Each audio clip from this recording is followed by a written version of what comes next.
મીઠપ વાળા માનવી જેથી આ જગમાંથી જશે, કાગ એની કાન પછી ઘેર ઘેર મંડાશે. અત્યારે ગુજરાતમાં એ સ્થિતિ છે, ઘેર ઘેર કાન મંડાણી છે. કારણ કે બધાએ જે ગુમાવ્યા છે પોતાના સ્વજનો, એની યાદગીરી એને આજીવન સાલવાની સાહેબ. એમાં વિજયભાઈ એમાંના એક હતા. એ રાજપુરુષ હતા, રાજકોટનું રતન હતા, ગુજરાતના મુખ્યમંત્રી હતા અને રાજકોટના આધુનિક રાજકોટના નિર્માતા તરીકે એનું અતુલ્ય એવું યોગદાન હતું. 1206 એનો પ્રિય નંબર હતો, લકી નંબર પોતાને માનતા હતા. એટલે જેટલી ગાડી હતી, જે કઈ હોય 12 6 એવું તો થાય જ. કમનસીબે 12 6 જ આપણે એને ગુમાવી દીધા. એ જુદી ઘટના છે, એ એક કરુણ સંયોગ છે. એ રાજકોટને નુકસાન છે, ગુજરાતને નુકસાન છે અને ભારતીય જનતા પાર્ટીને નુકસાન છે રાષ્ટ્રીય કક્ષાએ. લાખો મરજો, લાખોના પાલનહાર ન મરજો. ઘોડલે ચડંતો બાપ મરજો, પણ દરણા દળંતી માં ન મરજો. અત્યારે આપણે વિજયભાઈ રૂપાણી એને જે રીતે ગુમાવ્યા છે, એવી રીતે આપણે કાર્ગો મોટર્સ ગ્રુપના ફાઉન્ડર જે છે એને ગુમાવ્યા છે. લુબીના ડિરેક્ટર છે એને ગુમાવ્યા છે.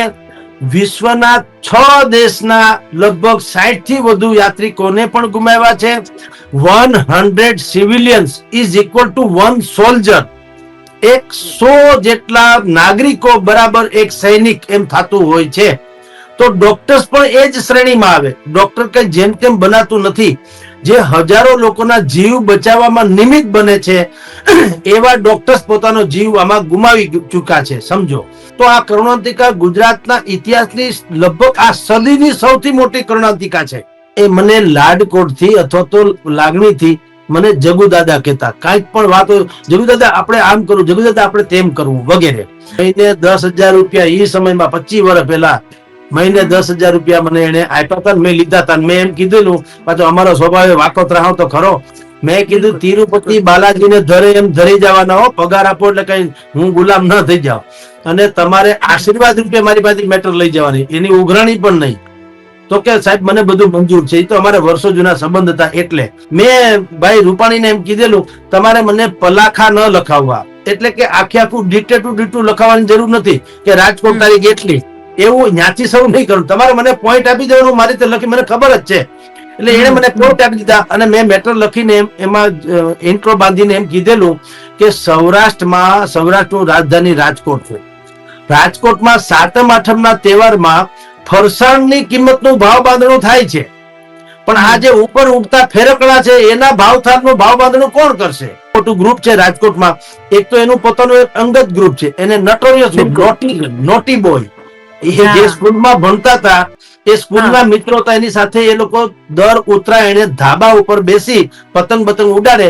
ત્યારે શરત એ હતું કે ધાબા ઉપર એને આવવાનું જેણે નીચેના ગ્રાઉન્ડ ફ્લોર ઉપર પોતાની પદ અને પ્રતિષ્ઠા ઉતારીને આવ્યા હોય. એ મેં તુમ્હે લિપટ કે ક્યું ન સો જાઉં ઓ મેરી કબ્ર.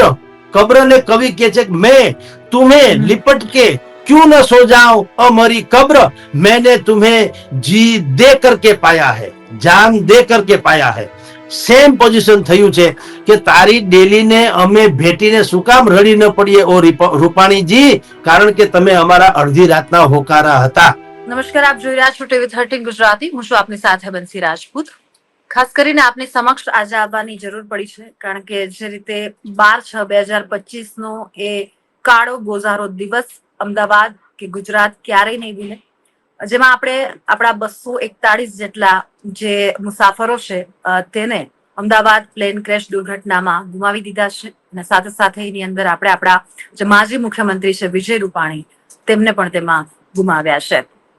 વિજય રૂપાણી મૂળ રાજકોટના હતા અને ત્યારબાદ જે રીતે એમણે મુખ્યમંત્રી તરીકેનો તેમનો આખો જે કાર્યકાળ રહ્યો તેને લઈને ખાસ એમની સાથે એમને ખૂબ જ નજીકથી જો ઓળખતા હોય એવા ખૂબ જાણીતા પત્રકાર જગદીશભાઈ આજે આપણી સાથે જોડાયા છે અને તેમના વિશે આપણે આજે ખાસ વાત કરશું. જગદીશભાઈ, સૌથી પહેલા તો કે જે આ એક કાળો દિવસ આપણે કોઈ પણ ક્યારેય નહીં ભૂલી શકીએ અને એમાં આપણે આપણા જે માજી મુખ્યમંત્રી છે વિજયભાઈ, એક એવું વ્યક્તિત્વ આપણે ગુમાવી દીધું છે. ખૂબ નજીકથી તમે તેમને ઓળખતા હતા. શબ્દો નથી અત્યારે વર્ણવવા માટે કે શું કહેશો તમે?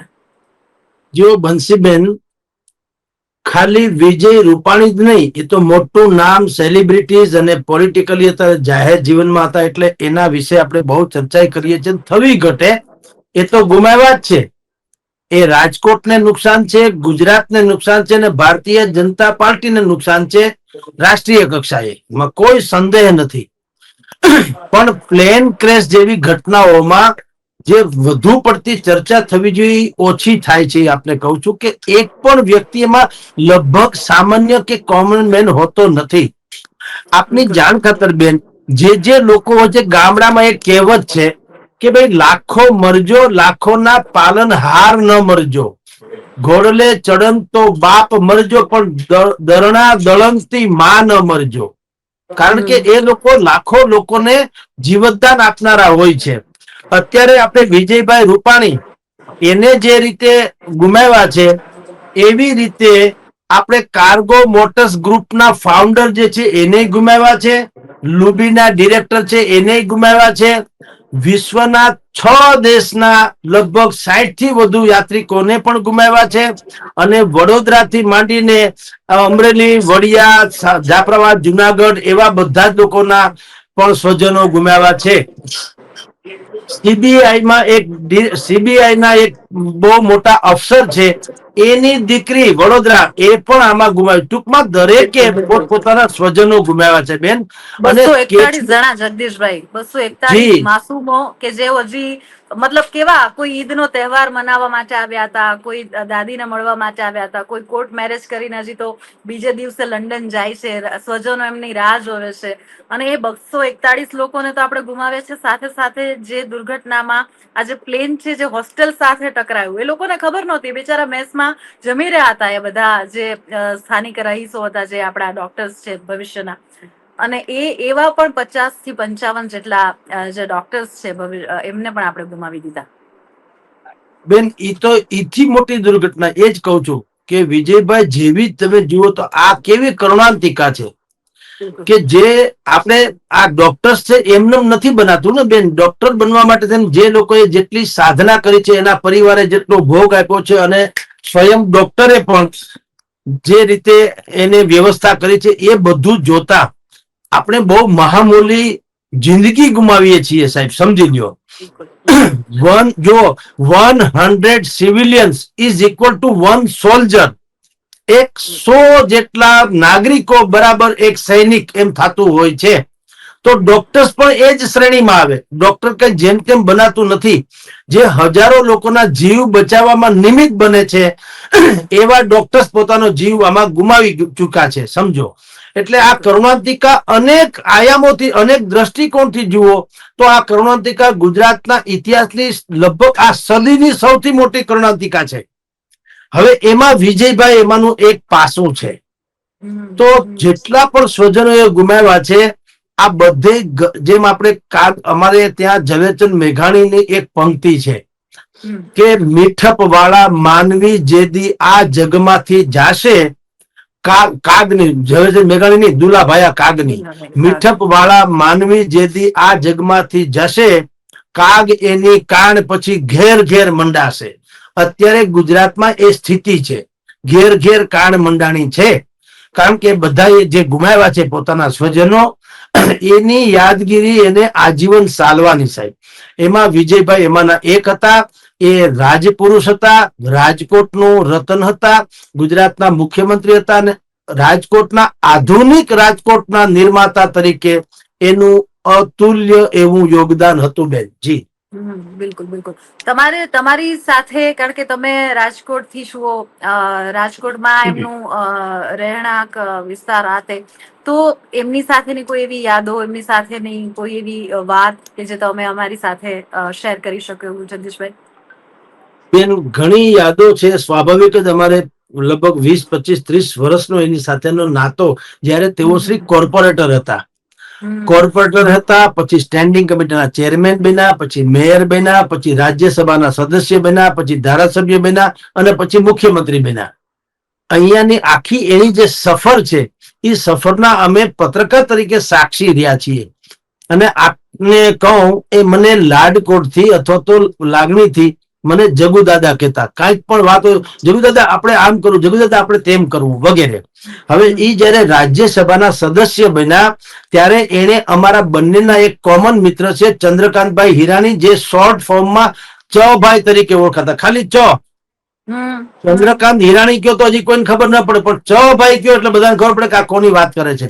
એ ચંદ્રકાંતભાઈ હિરાણીને વિજયભાઈ રૂપાણીએ કીધું, મને એવા એક વ્યક્તિ આપો જે હવે હું સૌરાષ્ટ્રની વાત રાજ્યસભા દ્વારા દિલ્હીના દરબારમાં રજૂ કરું છું, પણ દિલ્હીથી જે જવાબ મળે એ ગામડાના નેહડા સુધીના લોકોને ગળે ઉતરે એવી ભાષામાં લખી શકે, સમજાવી શકે એવો કોઈ પત્રકાર ખરો એમ.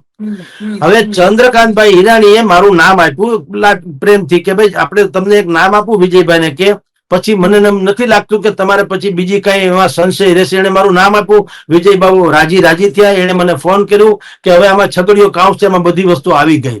પછી એને મને કામ સોંપ્યું. અને બેન હું આપને કહું કે જે તે સમયે હું નોકરી નતો કરતો, આપણે તો બધું છાપાવાળાનું તમે જાણો છો, એટલે મારી નોકરી એક જગ્યાએ છૂટી. પૈસા આપવા પડશે મહિને 10,000 રૂપિયા. એ સમયમાં 25 વર્ષ પહેલા મહિને 10,000 રૂપિયા મને એને આપ્યા હતા. મેં લીધા હતા. મેં એમ કીધેલું, પાછો અમારો સ્વભાવ વાકોતરાહો તો ખરો. મેં કીધું તિરુપતિ બાલાજીને ધરે એમ ધરી જવાના હો, પગાર આપો એટલે કઈ હું ગુલામ ન થઈ જાઉં, અને તમારે આશીર્વાદ રૂપે મારી પાસે મેટર લઈ જવાની, એની ઉઘરાણી પણ નહીં. તો કે સાહેબ મને બધું મંજૂર છે. એ તો અમારે વર્ષો જૂના સંબંધ હતા. એટલે પછી એ જયારે રાજ્યસભામાં કોઈ વાત રજૂ કરે એને હું અમારી લોકબોલીમાં કાઠિયાવાડી ભાષામાં સૌરાષ્ટ્રની લહેકામાં હું એને લખી આપું અને અન્ય દૈનિકોમાં મોકલે, જેમાં બધામાં છપાઈ જાય. કારણ કે પછી છાપાળવી ભાષામાં હોય એટલે ને એડિટિંગ ન કરવું પડે, સમય કોઈ પાસે હોતો નથી. એક વખત એને મને કીધું કે ભાઈ એર ફેર વધી ગયું છે, રાજકોટ થી દિલ્હીનું ભાડું, રાજકોટ થી મુંબઈનું ભાડું, આ લોકો જે એર કંપનીઓ જે છે ને મન પડે એવા ભાવ લે છે. જયારે પીક અવર્સ હોય, જયારે બહુ જરૂર હોય ત્યારે ભાવ વધારી દે, જયારે બાકીની સિઝન હોય ઓફ સિઝન તો ભાવ ઘટાડી દે. ક્યારેક 6,000 હોય, ક્યારેક 9,000 હોય, ક્યારેક 11,000 હોય. તો એના વિશે એને મને કીધું કે આના વિશે લખવું. મેં ભાઈ રૂપાણીને એમ કીધેલું, તમારે મને પલાખા ન લખાવવા, એટલે કે આખે આખું ડીટેટું લખાવવાની જરૂર નથી કે રાજકોટ તારીખ એટલી, એવું ત્યાંથી શરૂ નહીં કરું. તમારે મને પોઈન્ટ આપી દેવાનું, મારી રીતે લખી, મને ખબર જ છે. એટલે એને મને પોઈન્ટ આપી દીધા અને મેં મેટર લખીને એમાં ઇન્ટ્રો બાંધીને એમ કીધેલું કે સૌરાષ્ટ્રનું રાજધાની રાજકોટ છે. રાજકોટમાં સાતમ આઠમના તહેવારમાં ફરસાણની કિંમતનું ભાવ બાંધણું થાય છે, પણ આ જે ઉપર ઉગતા ફેરકડા છે એના ભાવતાલનું ભાવ બાંધણું કોણ કરશે?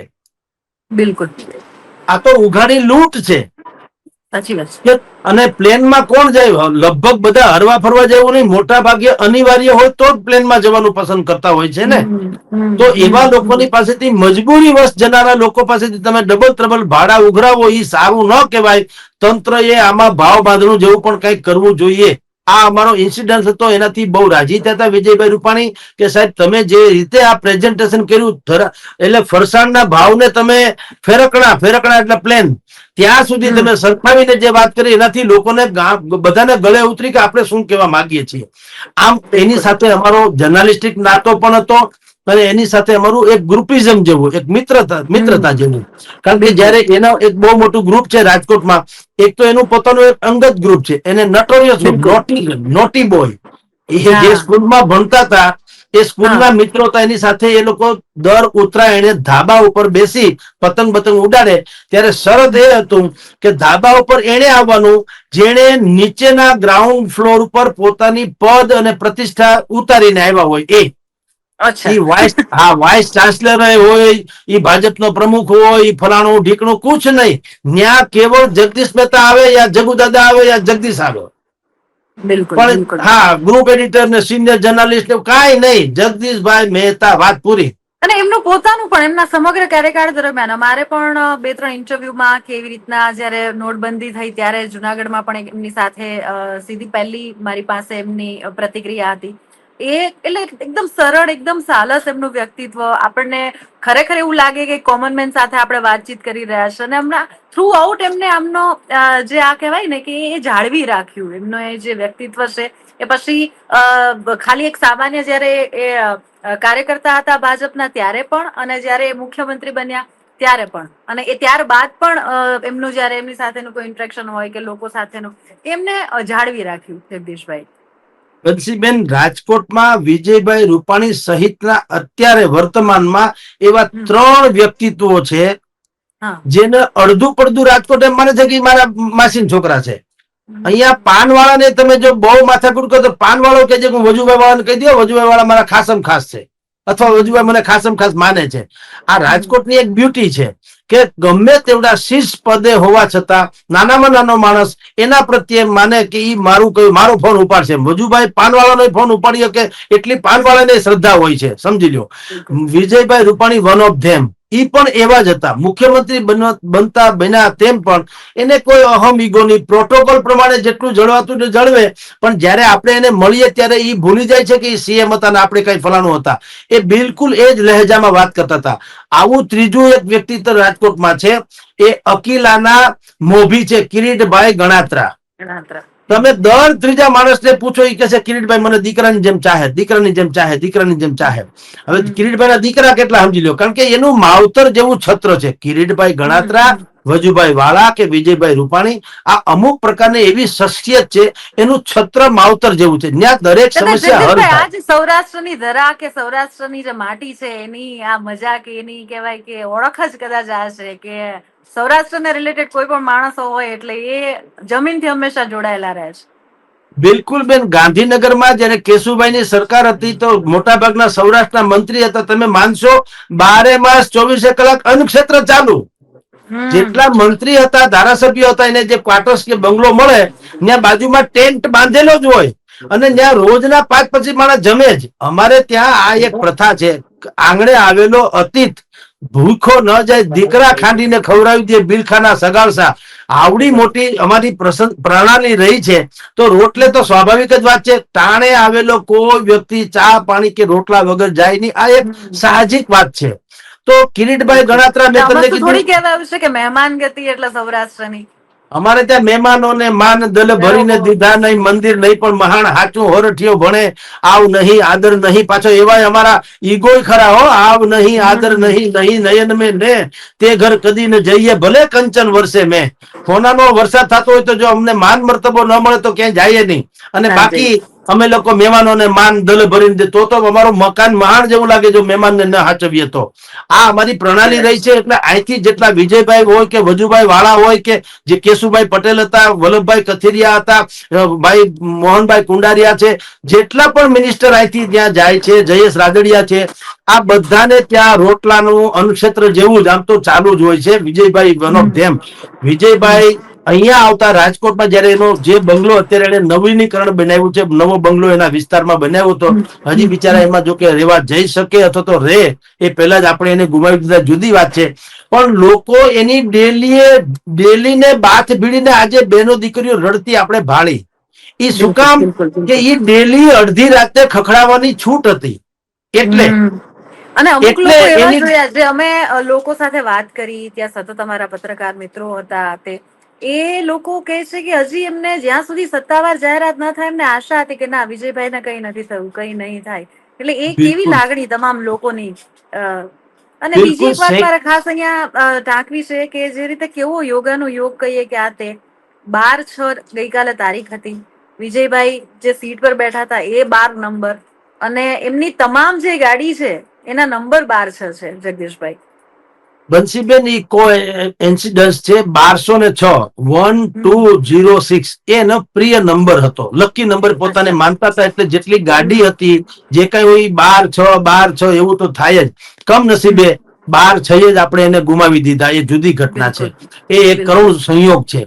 પણ આપણે જેમ બેન કીધું તેમ કે એના બંગલાની બહાર ગઈકાલે પેલા તો એની સુખાકારી માટે અને એની જીવાદોરી ટકી રહી એટલા માટે પેલા પ્રાર્થના સભાઓ યોજવામાં આવી, ભગવાનને પ્રાર્થના કરવામાં આવી. બધી જ બેનું દીકરી આખો પાડોશ ભેગો થઈને એની ડેલી આગળ જુઓ બંગલો બંધ છે અંજલિબેન ભાઈ વિજયભાઈના પત્ની 2 દિવસ પહેલા લંડન વયા ગયા હતા.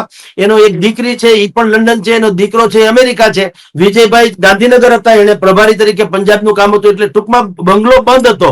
તો બંધ બંગલાની બહાર શેરીઓમાં પણ લોકોએ ફોટા મૂકી ભગવાનના અને પ્રાર્થના કરી હતી કે વિજયભાઈ હેમખેમ બચી જાય.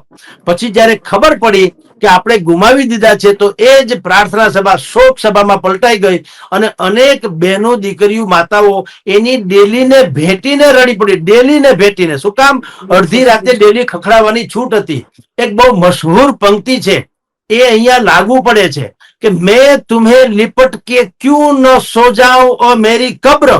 કબ્રને કવિ કે છે મેં તુમ્हें लिपट के क्यों न सो जाऊं ओ मेरी कब्र, मैंने तुम्हें जी दे करके पाया है, जान दे करके पाया है. સેમ પોઝિશન થયું છે કે તારી ડેલીને અમે ભેટીને શું કામ રડી ન પડીએ ઓ રૂપાણીજી, કારણ કે તમે અમારા અડધી રાતના હોકારા હતા. આનું ગુજરાતી ગીત. આ સેન્સમાં લોકોએ એને શ્રદ્ધાંજલિ ની અશ્રુંજલિ આપી. શ્રદ્ધાંજલિ નહીં, અશ્રુંજલિ ગઈકાલે આપી. કારણ કે રાજકોટ એ ખરા અર્થમાં એક વિકાસ પુરુષ તો ગુમાવ્યો છે. રાજકોટમાં મુખ્યમંત્રીના કાર્યકાળ દરમિયાન જેટલી ભેટ યોજનાઓ મળી છે એટલી ન ભૂતો ન ભવિષ્યથી, ન ભૂતકાળમાં કોઈ મુખ્યમંત્રી આપી, શાયદ ભવિષ્યમાં કોઈ આપી શકે.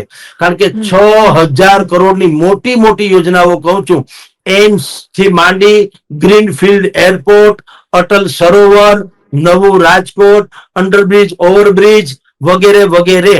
અને આ બધું જ સ્માર્ટ સિટી, તમે કલ્પના ન કરી શકો. રાજકોટને અદ્યતન, રાજકોટના નિર્માતા અગર કોઈનું નામ આવે તો એ વિજયભાઈ રૂપાણીનું આવે. જે રીતે રાજકોટને અલ્ટ્રા મોડર્ન બનાવવાનું સ્વપ્ન જોયું હતું અરવિંદભાઈ મણિયાર, આપણા પ્રથમ નાગરિક રાજકોટના મેયર, એ પણ એવા જ હતા.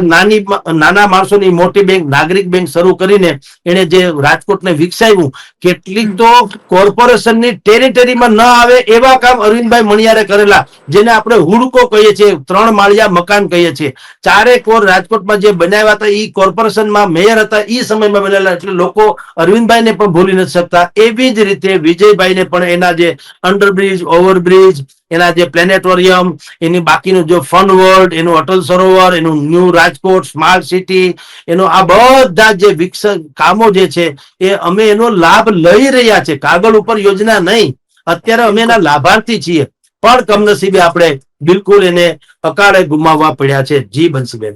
બિલકુલ બિલકુલ. જે રીતે આપણે 241 જેટલા જે તમામ જે માસૂમો છે એમને ગુમાવી દીધા છે, એ ખોટ ભલે ગમે એટલી સહાયો જાહેર થાય કે આ તે, અને એમના કામો યાદ રહેશે. માણસ જવાનું હોય છે, જતું રહેશે, અને એમાં કાળની સામે આપણું જગદીશભાઈ કંઈ ચાલતું નથી. એક ખાલી મારે પોઈન્ટ ખાસ ટાંકવો છે કે જે રીતે એર ઇન્ડિયાની આ જે ફ્લાઇટ હતી, બ્લેક બોક્સ ખુલશે એટલે ઘણી બધી, કારણ કે અટકળો ઘણી બધી સેવાઈ રહી છે, ઘણું બધું સામે આવી રહ્યું છે. પરંતુ એને લઈને, કારણ કે ટેકનિકલ ખામીને લઈને ઘણા બધા સવાલો આ તે ઉઠી રહ્યું છે, આ મુદ્દા પર તમારે કઈ કહેવું છે? બિલકુલ બેન, જુઓ આ એક બહુ મોટી કરુણાંતિકા છે કે આટલી અણમોલ જિંદગીઓ એ તમે ભગવાન ભરોસે જેવી વાત થાય. આ ટેકનિકલ એરર જુઓ, આપ જેટલી 246 જિંદગી કે 270 જિંદગી હોમાણી, તમે દરેકના એની કુંડળી, જ્યોતિષની ભાષામાં કહું તો એની કુંડળી મેળવી લો. કોઈમાં એવું નહીં લખ્યું કે એક સાથે બધા લોકો ઓફ થઈ જશે. એનો અર્થ એમ છે કે આ માનવ સર્જિત હોનાર જ જેવું છે. તમને પક્ષી ભટકાણું કે તમારા પ્લેનની પાછળની પાંખ ભટકાણી જાણવા સાથે ખબર નથી. બ્લેક બોક્સ મળે ત્યારે ખબર પડે. પાવર ફેલ્યોર થયો કે એ રામ જાણે. શું થયું છે? ગિયર નીચે, જે તમે ગિયર ઊંચો કરી લેવો જોઈએ એને બદલે ગિયર નીચે રહી ગયો તો એ રામ જાણે. ટેક ઓફ દરમિયાન તમે વિમાનના સેટિંગ્સ જે તમારે કરવા જોઈએ કર્યા કે નહીં તો કે રામ જાણે. જલ્દી તમે રોટેશન કરી લીધું, ગિયર ઉપર ન કર્યો, પાયલોટને સૌથી પહેલા ક્યારે ખબર પડી, એને જે કંટ્રોલ રૂમને શું કીધું, આ બધી જ બાબતો ફીફા ખાંડવા જેવી છે. કારણ કે ગુજરાતના નહીં, દેશના ઇતિહાસમાં 20 જેટલી જે આવી કરુણાંતિકાઓ સર્જાણી છે, જેમાં પ્લેન ક્રેશમાં સેંકડો લોકો હોમાઈ ગયા. અત્યાર સુધીમાં 2300 થી વધુ લોકો આવા હોમાણા છે. અને એ આ કક્ષાના પ્લેનમાં કોઈ સામાન્ય માણસ હોય નહીં.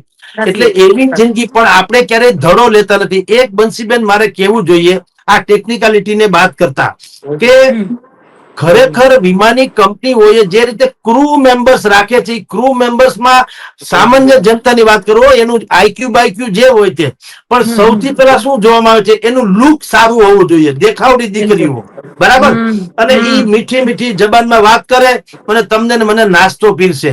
હું એમ કઉ છું, આનાથી પતવું ન જોઈએ. દરેક એરલાઇન્સમાં સિક્યુરિટીની જેમ તાલીમબદ્ધ ક્રૂ મેમ્બર્સ હોવા જોઈએ કે એક્ઝિટ સમયે આવા દરવાજા ખોલવાનું મને ને તમને આવડે નહીં. એ બેન બોલી નાખે ને આપણે સાંભળી લઈએ, જુદી વાત છે, પણ આપણે ચટ્ટા બટ્ટા બાંધેલા હોય, આપણને કઈ ખબર પડે નહીં. આપણે અજાણાના ઘરમાં જઈએ તો બાથરૂમમાં નળ કેમ ચાલુ કરવો ઈ જો આવડતું ન હોય તો આવા પ્લેનમાં આપણે ક્યાં ખબર પડે કે દરવાજો એક્ઝિટ નો કેમ ખોલવો કે કેમ નહીં, ઇમરજન્સી ગેટ કેમ ખોલવો કે કેમ નહીં, ઓલા ઉપરથી જેકેટ ઉતારીને પહેરીને એમાં હવા ભરવીને આમ તેની આપણે ઈ કઈ કરી શકતા, હોમાઈ જઈએ છીએ. એટલે એરલાઇન્સ ની જેટલી કંપનીઓ છે એને તાલીમબદ્ધ સ્ટાફ 10-15 જણા, જેવું પ્લેન એવો સ્ટાફ એને રાખવો જોઈએ. તો જે રીતે આ કેસમાં દીવનો એક વ્યક્તિ જીવતો બચી ગયો, અત્યારે વડાપ્રધાન નરેન્દ્ર મોદી આજે જેની મુલાકાત લીધી, એની જેમ સંભવ છે કે જો તાલીમબદ્ધ માણસ હોત તો સંભવ છે કે કદાચ વધુ જિંદગીઓ બચાવી શકી હોત. શકી હોત. જી બિલકુલ. જી સર. કારણ કે એક સાથે આપણે કહેવાય ને કે આ ઘટના ભૂલાતી નથી, એક સાથે. અને હવે એ જિંદગીનું આમ જોઈએ તો આપણું કઈ જ નથી ચાલતું કુદરત પાસે, પણ ફક્ત 1.5 મિનિટની અંદર જે અરમાનો સાથે એ લોકોએ ટેક ઓફ લીધું.